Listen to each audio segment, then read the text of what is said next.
Some people walk into a room and it changes not because of what they say, but because of what they carry there.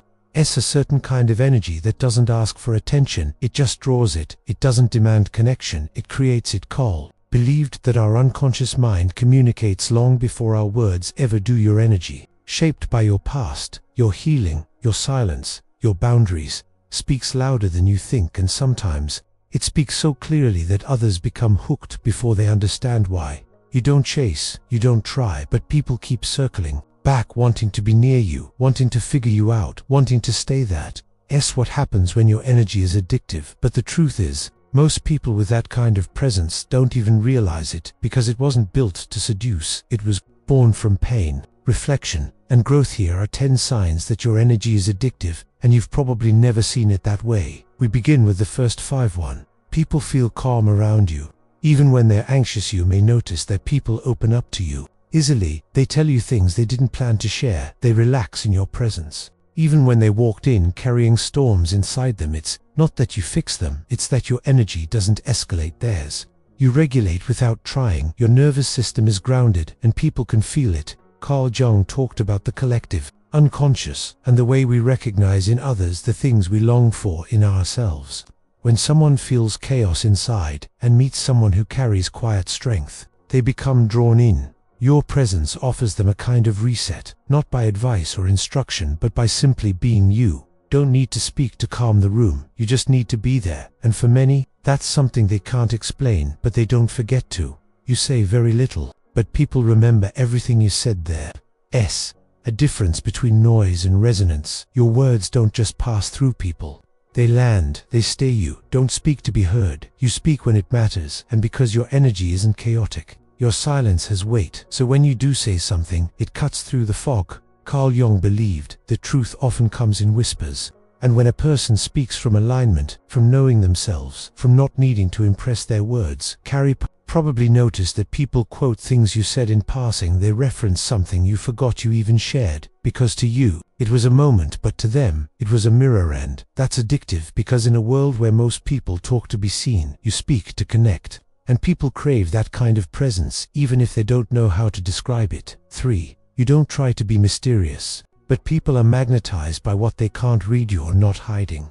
You're just not performing. You're not offering up your story for validation. You're just living it. And that quiet authenticity creates curiosity in relationships. This often leads people to want to get closer, not because you're manipulating, but because you're not giving them everything. You're not oversharing. You're not asking for attention. You're simply centered. Carl Jung spoke often about the mystery of the inner self, the layers of the psyche that even we haven't explored. When someone senses that you are not fully externalized, that there is depth they haven't touched, they feel pulled toward it. You're not the loudest, but you're the most felt. You're not dramatic, but your energy lingers. And that contrast, the feeling that there's more beneath the surface, is what keeps you on their mind. 4.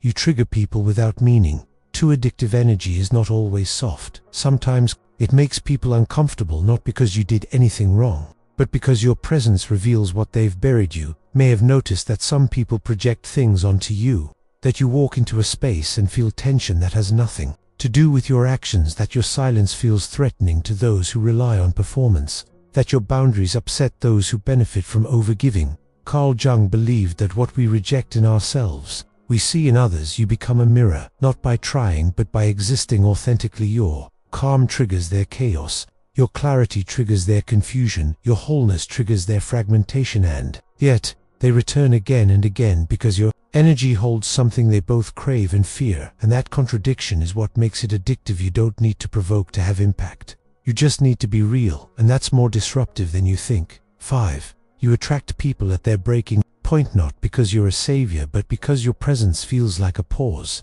like a breath, like a place where masks can drop. People often find you when they are unraveling, when their strategies no longer work, when they are being forced to face themselves. It's not your job to fix them, but your energy creates a space where they feel seen, not for who they pretend to be, but for who they are beneath the story. Carl Jung believed that healing begins in the presence of someone who has done their own inner work, someone who has faced their shadow, not perfectly, but honestly. When people meet you, they don't always know what's happening, but they feel safe, not because you're nice, but because you're real, because you're not trying, To be anything other than exactly what you are, that kind of presence is rare, and when people find it, they return to it because it feels like truth. And in a world full of performance, truth is magnetic. Before we continue, if you've ever felt like you carry something deep inside that others sense before they even know you, you're right. The Jung Method was created to help you understand, heal, and harness that power within. You'll find it in the first pinned comment. Let's continue.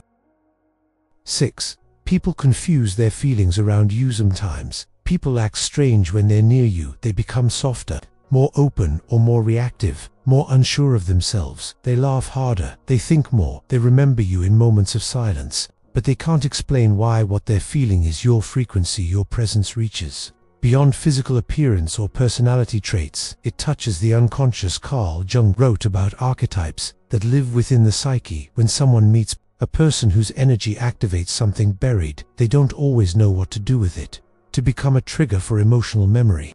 They may feel drawn to you, but unsure of why. They may crave your attention, but fear your depth. They may even mistake attraction for love, or connection for destiny. You're not doing anything wrong, you're just present fully. And your energy has a way of waking up the parts of others that were asleep. It's not your job to fix their confusion. You are not here to be understood by everyone. You are here to live in your own truth, and that truth will always stir something in others. Some will try to figure you out, some will try to possess you, but the ones meant to stay will feel peace in not needing to explain what they feel around you, because some connections are not logical, they are energetic, and yours is unforgettable. 7. People project strength onto you even when you feel vulnerable. This may surprise you. You may feel soft, still learning, still healing, still unsure. Others look at you and see something solid. They come to you for advice, for grounding, for comfort. Even when you're quietly breaking inside, this is because your energy holds presence. It holds weight even when you're quiet, even when you're not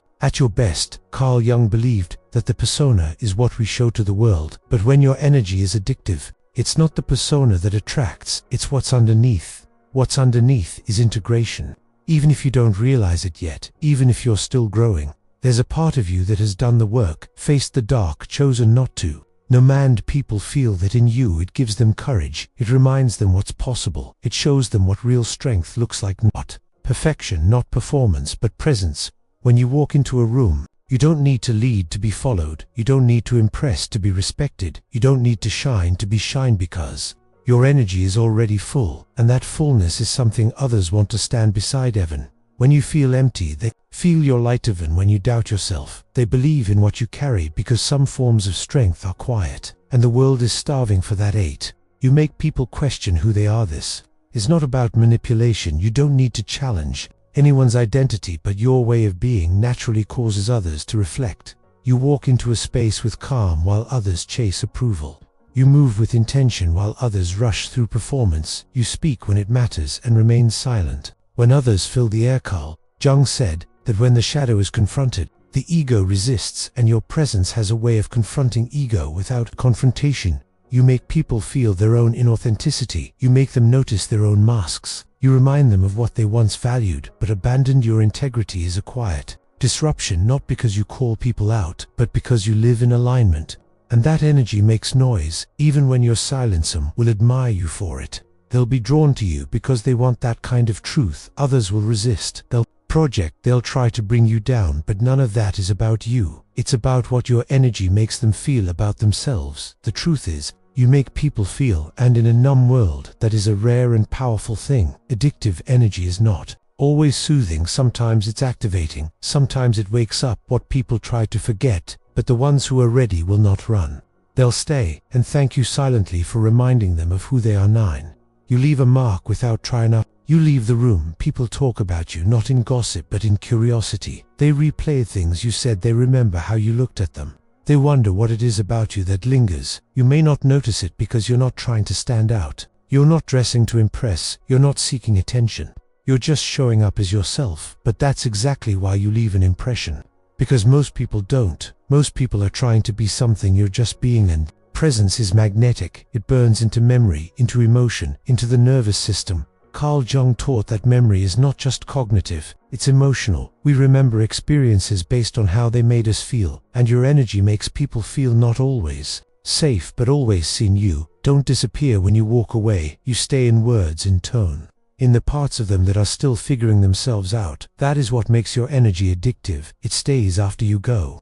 It doesn't fade like charm, it echoes. Like truth 10, you don't need to do anything to be remembered. This is the final sign, and maybe the hardest to believe, especially if you've ever felt invisible. You don't need to chase, to prove, to explain. You don't need to raise your voice, to tell your story, to win them over. Your energy speaks louder than your resume, than your appearance, than your performance. You may walk through the world thinking no one notices, but they do, in ways they don't even understand. Carl Jung said that people will remember how you made them feel long after they forget what you said, and you make people feel something they didn't expect. A peace they didn't know they needed, a presence they didn't realize they were missing. That is why your energy is addictive, because it is whole, even in its softness, even in its vulnerability, even in its messy. You've stopped trying to be someone else. You've stopped editing your essence. You've started walking in your own rhythm, and that is unforgettably your energy. Is not loud, but it's lasting. It doesn't beg, but it is always received. It doesn't perform, it simply is earned. What simply is will always outlast what pretends to be. Now you understand why people return, why they remember, why they watch you longer than they meant to, why they stay quiet when you speak, why they reach for you in moments of uncertainty. It was never about what you did, it was about who you are when you're no longer trying to be anything. That is the power Carl Jung was pointing to all along, the self beyond the ego, the energy beneath the words, the truth you were born with before the world told you to hide. You don't need to chase anything, you are the thing that is found.